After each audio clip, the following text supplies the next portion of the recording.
Bruce Wergeland came and joined us to share the first half of the message on the Golden Rule. Do unto others as you would have them do unto you. And he opened up all kinds of stuff that we didn't know. You know, a lot of the Old Testament history behind it. And today he's going to come and finish off that message and tie it in to the celebration of the Lord's Supper. So, Bruce, would you come and hit the little switch on your mic? Let's give him a big welcome.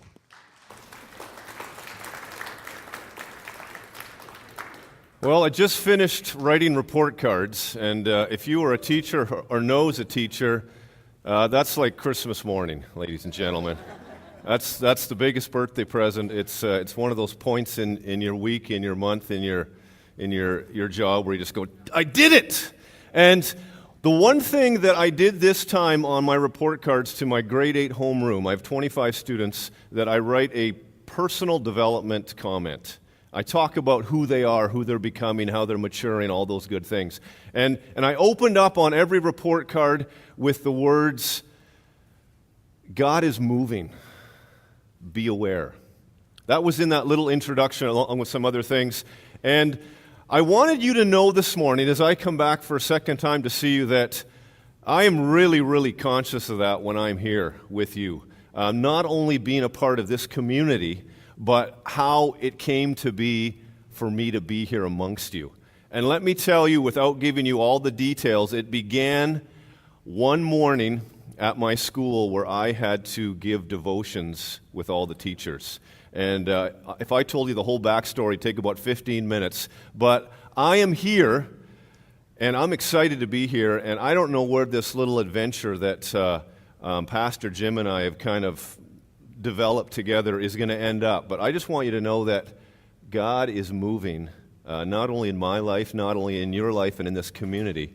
Resurrection Sunday is 5 weeks away. And that is the high time in the church, that time in the church that is sacred, both as a tradition in the church, but also as what it means to each one of us. And part of that high time, Resurrection Sunday, the death and resurrection of Christ, we get to celebrate again today. And I want to lead you towards that.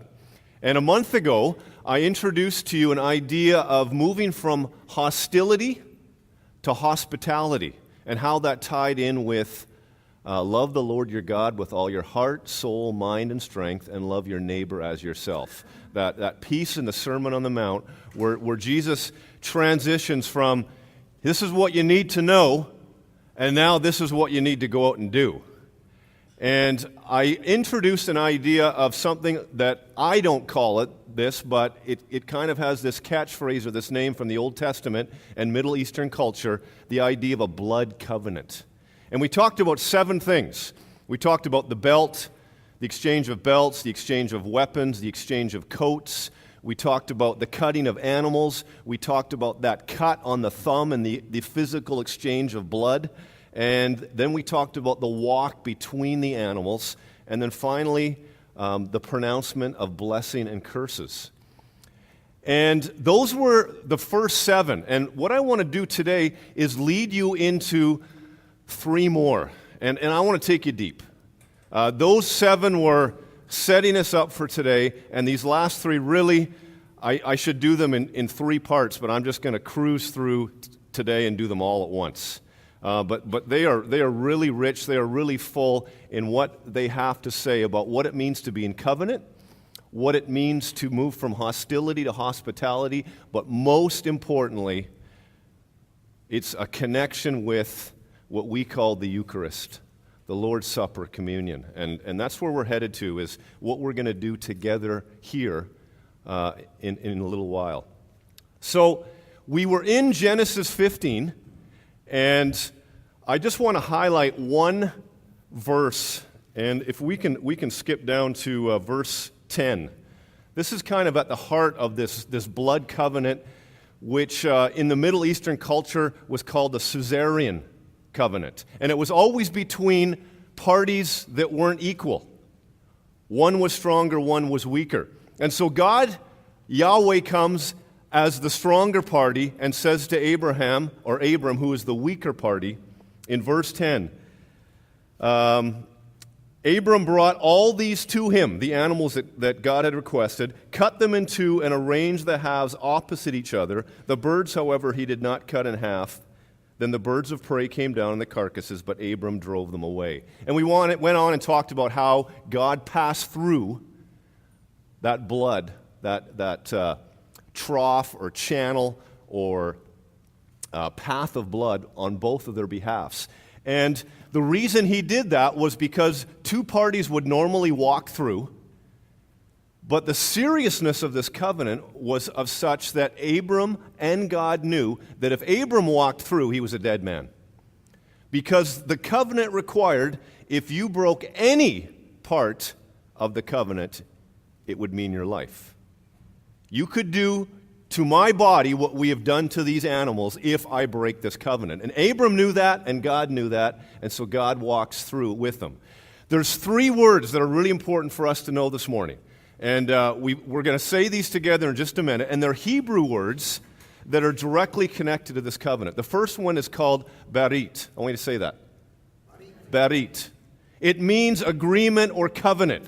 It's the Hebrew word that if we all knew Hebrew, and we were reading the Torah, for Genesis 15, we would see that word and not the word covenant.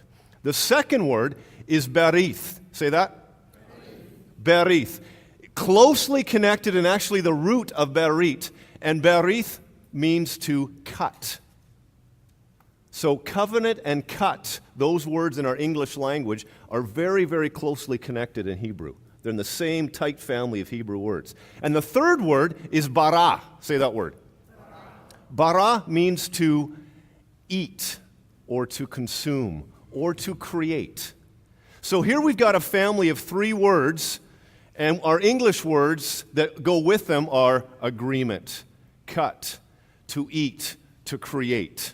I want you to remember those ideas, because as I unfold this for you this morning, they're going to keep coming back. I'm not going to use the words necessarily, but you're going to see those English ideas coming back of creating, of eating, consuming. God took this covenant very seriously. And I want to just connect this once more to the Old Testament before I move on and present these last three. And it's Jeremiah 34. And if you know anything about the history of Israel, you know that time after time, they turned their back on God and said, we're done. We're going to marry. We're going to worship whoever we want. We're going to build idols. And they broke the covenant again and again. And the prophets of the Old Testament, they come back. Isaiah, Jeremiah, Habakkuk, Zechariah, all those prophets come at different times, and they say to the people of Israel, you have broken the covenant I made with your father Abraham. And Jeremiah says this in verse 18, the men who have violated my covenant and have not fulfilled the terms of the covenant they made before me, I will treat like the calf they cut in two and then walked between its pieces. So there we have the consequence of breaking this covenant comes back when Israel decides to disobey. So the first of three steps that we want to go through, and they're all exchanges, again, exchanges of something. And the first one that I want to look at is the exchange of names. The exchange of names. In 1811, Napoleon Bonaparte, the French emperor, had conquered most of Western Europe. And he came into Belgium and Holland and Switzerland especially and said, I demand that everybody registers and is accounted for in my empire. And what that means is if you don't have a last name, you must take a last name. And that was the first time that last names or surnames really became important or standardized or required. And I would guess that most of your last names, if you can trace your ancestry to Europe, are a result of this period of time where Napoleon Bonaparte demanded that you have a surname. And generally people took their names, because most people at this time didn't have a last name. There was no phone books, didn't need it. There was no email addresses, so just you and your neighbors, as long as they could call you something that made sense, that they remembered, everyone was happy. So you had to take a last name. And generally you took it from your appearance, John Black, for example. Or you took it from your location where you lived. If you're Dutch here, who's Dutch here this morning? If you all know that Van or Vander means from the. It's related to a physical location. And so Van Dyke, for example, okay, related to where you came from. The third way in which you picked a name was your occupation. Smith, Baker, Tanner. I hear those names all the time from my students. And so surnames became important for usually one of those three reasons. And many of you could probably look at the meaning of your name, and probably a lot of us, if not the majority, we'd fit into one of those three categories. How we look, our job, or where we came from. First names, not so much. This is what I want you to do. I want you to turn to someone beside you and tell them the meaning of one of your names. Your last name, your first name, your middle name, or maybe where it came from, who you're named after. Go ahead.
Isn't it amazing where names lead us? There's all kinds of stories. I can hear people talking about friends and family and where they came from and who they named their children after. And names are fascinating, and we often take them for granted until we begin to realize, in fact, they do have meaning. My last name is Wergeland, and I remember sitting with my grandfather in the hospital about a year or two before he died. And I said to him, what does my name mean? Because you can actually go to Norway, and there's a farm called Wergeland. And there's a street named after our family in Oslo. And I said, what does it mean? Because the name is so important here. And he goes, I think it means protect your country. And I was fascinated by that my name meant something, and I could actually visit a farm that was made up of a few acres with a small stream and its own forest, and have a connection. This is why that name comes to me today. Names matter, and I want to look at, for this exchange of names, Genesis 17. And this is 2 chapters later in Exodus, and God comes to Abram. And I'm going to start right at verse 1, and I'm going to read about 10 or 12 verses here. When Abram was 99 years old, the Lord appeared to him and said, I am God Almighty. Walk before me and be blameless. I will confirm my covenant between me and you and will greatly increase your numbers. Abram fell face down, and God said to him, As for me, this is my covenant with you. You will be the father of many nations. No longer will you be named Abram. Your name will be Abraham. For I've made you a father of many nations. I will make you very fruitful. I will make nations of you, and kings will come from you. I will establish my covenant as an everlasting covenant between me and you and your descendants after you for generations to come, to be your God, and the God of your descendants after you, the whole land of Canaan where you are now an alien. I will give as an everlasting possession to you and your descendants after you, and I will be their God. And then I want to skip down to verse 15. God also said to Abraham, as for Sarai, your wife, you are no longer to call her Sarai. Her name will be Sarah. If I will bless her and will surely give you a son by her. I will bless her so that she will be the mother of nations. Kings of peoples will come from her. So in this part of the blood covenant, the two families or the two groups or clans or individuals who came together, they would exchange parts of their name, or they would take on part of the name of the other. You're going to begin to see a lot of connections today with marriage. And there's one example there where when we marry, there's some kind of an exchange of name. So Abram meant great father. And God changes his name to Abraham, which means father of a great nation. Sarai means lady or princess. Her name changes to Sarah, which means princess or she knows. Now, there's something really, really fascinating here that is a possibility. And I say that word because I haven't been able to find anyone to really confirm this for me. I've found it in a few sources, and it's really, really intriguing, but I can't say for certain this is the way it is. There's a possibility that in the Hebrew name for God, God Almighty, Yahweh, which is first written in Exodus, where Moses comes to that burning bush, and God calls him and says, I am who I am, Yahweh. That unpronounceable name for the Hebrew people. They would not say it. They would write it, and they would write it with something called a tetragram, which was 4 letters, YHWH. And we would anglicize it and say Yahweh, but they would say Yahweh. And he, in that name, has that H sound or that Ah sound, Yahweh. It's possible that name, that sound in Hebrew refers to the breath of God. And it's possible that that sound is the same sound that is put into Abram's name, Abraham, and into Sarai's name, Sarah. The breath of God is put into their names. It's fused into their original name. It's a possibility. I can't say for sure that's the way it is.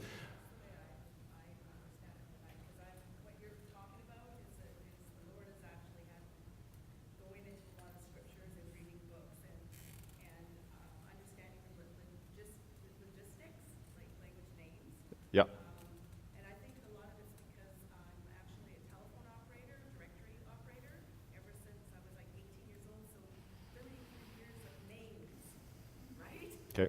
Every 30 seconds. So I just got into the word of the Lord and doing the Hebrew.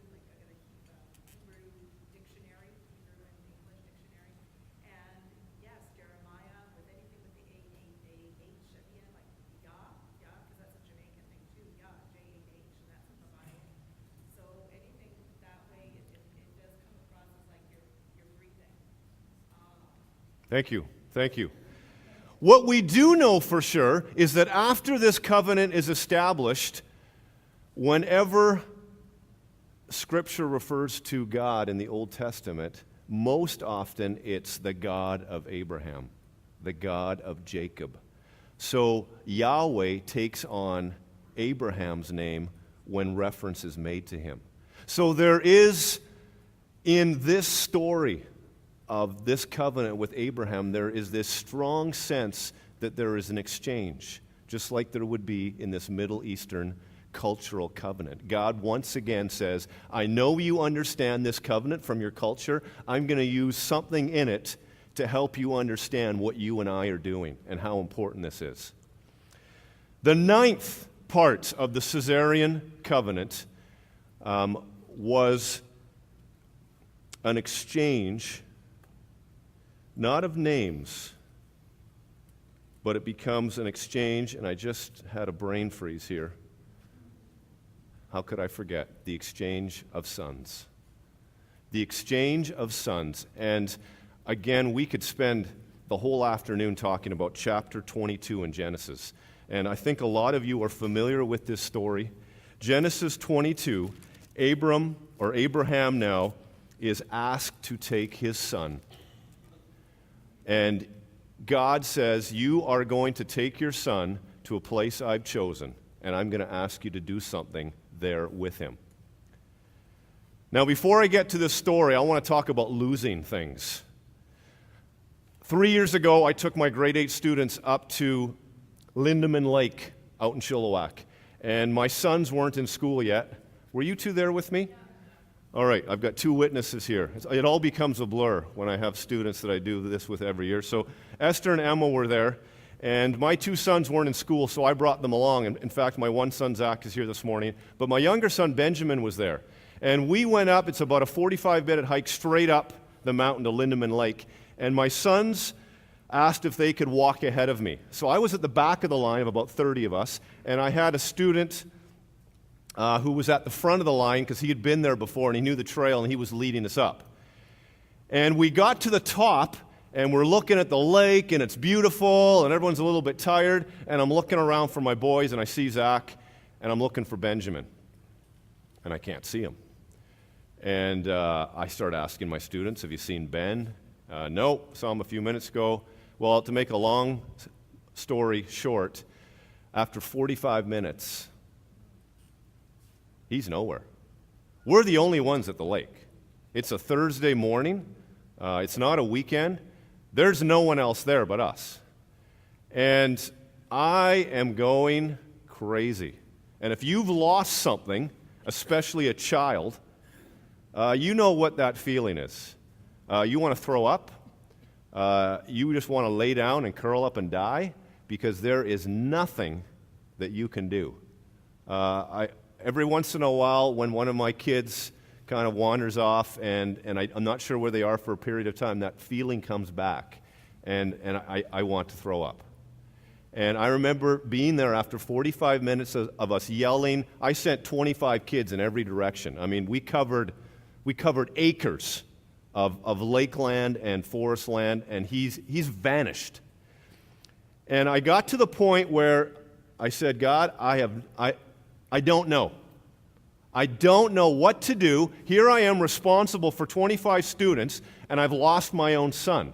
And I don't even know where to begin. And all I could think of was, coming up the mountain, we walked along a fast-moving river. It was springtime. It wasn't deep, but it was fast-moving. There was logs in it, big rocks. And the only thing I could think of was that he slipped and fell into that. And I knew that if I slipped and fell into that, I would drown. And so that's the only thing I could think of. He's gone.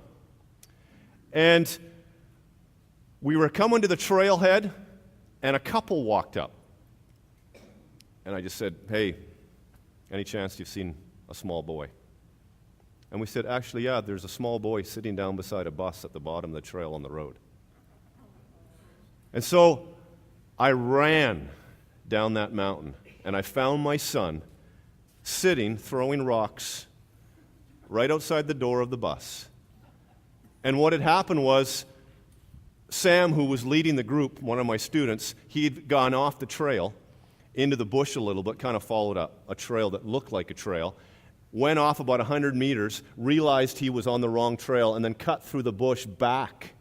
And Benjamin had followed him and somehow gotten lost out in the bush as Sam came back to the trail. In the meantime, while Ben was finding his way back to the trail, we all walked by. So by the time Benjamin got back out to the main trail, he looked this way, no one. He looked this way, no one. And he figured, I don't know where everybody went, and he walked all the way down to the bus. But if you have been in that situation where you have lost something or someone very valuable and you are sick, you know exactly what I'm talking about. I would like to hear for just a moment something you have lost dear to you or someone, but it came back. Anybody just tell me in 15 words something. My daughter in the store. Oh. 4 years old. Okay, thank you. Okay. Anybody else have another? I lost this, and it was going to change my life for the moment, and then it was found. My kids were 2 years old and they hid in the garbage can. Yeah. Yeah. Yeah, that's sickening. I know how that feels. Yes? Lost my 4-year-old at the mall and in Little Brittany, made it all the way down to G&H down in Brookswood. I was frantic. Oh my God. Security, police, somebody, they found him there. I thought, Yeah. I know you're here. Yeah. Thought he was gone. Yeah. Yes, sir. When I was in the military, on one of our bases, we had a child lost, and we didn't find him until well after dark, and he went to sleep in a neighbor's trailer. Yes. Lost Esther 12 years ago here at church. She had crawled inside of there and was hiding, and I was sick. And Big John, the doors were closed. We ran all around and almost called the police, and someone found me running out in the field there. She was hiding. I hope you punished her severely for that stress. Losing something, especially a child. And let's go to Genesis 22 now. Abraham is asked to give up his son. And I want to focus just on one piece of this. If we go to let's go to verse 6. Abraham took the wood for the burnt offering and placed it on his son Isaac. We could spend an hour talking about what was going through Abraham's mind right now. There's a good chance that Abraham had seen child sacrifice where he lived. It was very popular with some of the pagan religions to offer young children to Canaanite gods as a sacrifice for their people or their clan to have good crops and to have food. So he'd probably heard of it. And he himself carried the fire and the knife. As the two of them went on together, Isaac spoke up and said to his father Abraham, "Father?" "Yes, my son," Abraham replied. "The fire and wood are here," Isaac said, "but where is the lamb for the burnt offering?" Abraham answered, "God himself will provide the lamb for the burnt offering, my son." And the two of them went on together. Abraham had to believe, as a father, he had to believe in this covenant that God had made with him, that he would resurrect his son from the dead. There's no other explanation for me. As a father, for me to be obedient and know that I was being asked to sacrifice my son when I had made a covenant with God, I would have to reconcile the whole situation by believing I'm asked to take his life and his life will be given back to me. Otherwise, I don't know how you could humanly cope being asked to do this. When they reached the place God had told them about, Abraham built an altar there and arranged the wood on it. He bound his son Isaac and laid him on the altar.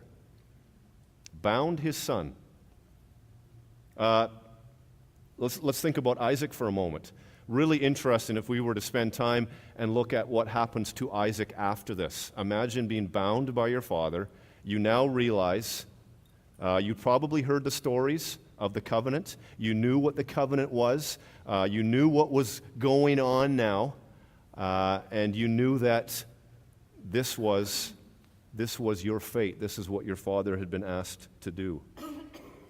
He bound his son, laid him on the altar on top of the wood. Then he reached out his hand and took the knife to slay his son.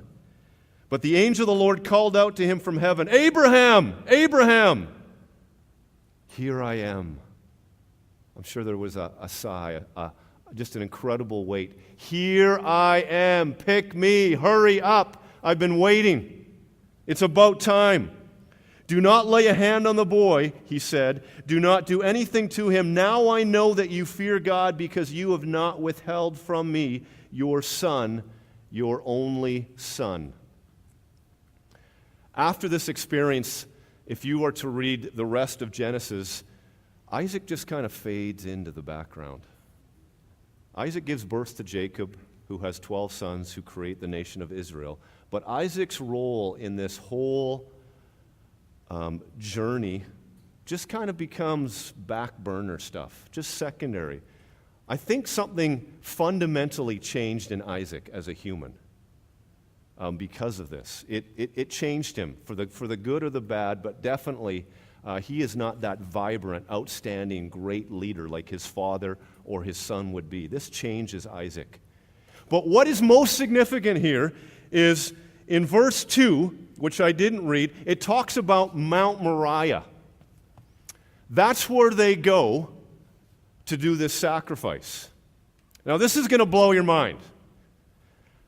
Mount Moriah is the mountain on which the temple was built by Solomon. Talks about it in 1 Chronicles 3:16. The temple is in the city of Jerusalem. Jerusalem is where Christ was crucified. 2 sons were asked to die on the exact same geographical location. Abram gives his son to die, but God says, no, I understand your faith. And then Jesus, the Son of God, is asked to die on the very same location. The exchange of sons. No coincidence. This covenant plays out in so many different ways, so many different connections that unites the Old Testament and the New Testament. Abraham's descendants. Jesus comes out as one of his descendants. He's in the seed. He's in the line. He's in the family of Abraham. There's all these little connections that come back through this covenant. The 10th one, the final one. If you were making a covenant with another family, another clan, another individual, you would consummate, unite, bring this all together with a meal. And it was called the covenant meal. And the 2 patriarchs, the 2 fathers, if you were bringing families together, they would sit down first with their family around them, and there would be bread, and there would be wine.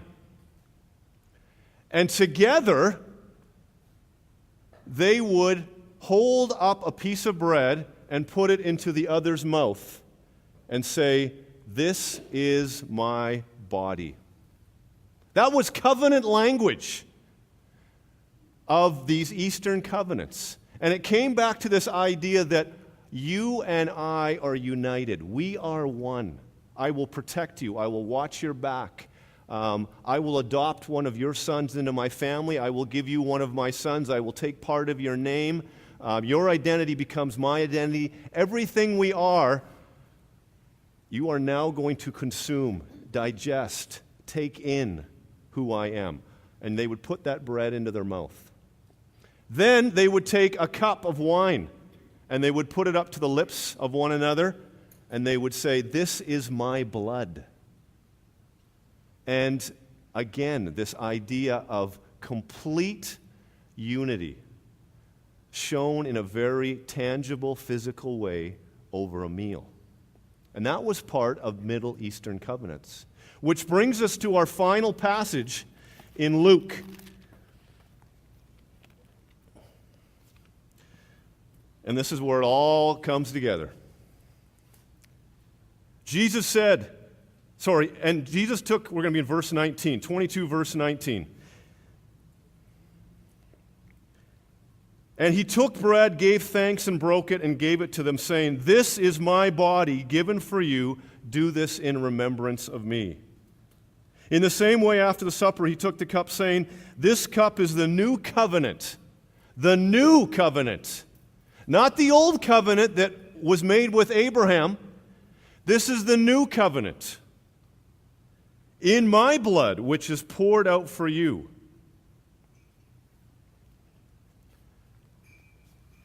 Not only does God use the traditions and the language in the culture of Abraham, but in that tradition, it's carried out again and again. Think of Exodus.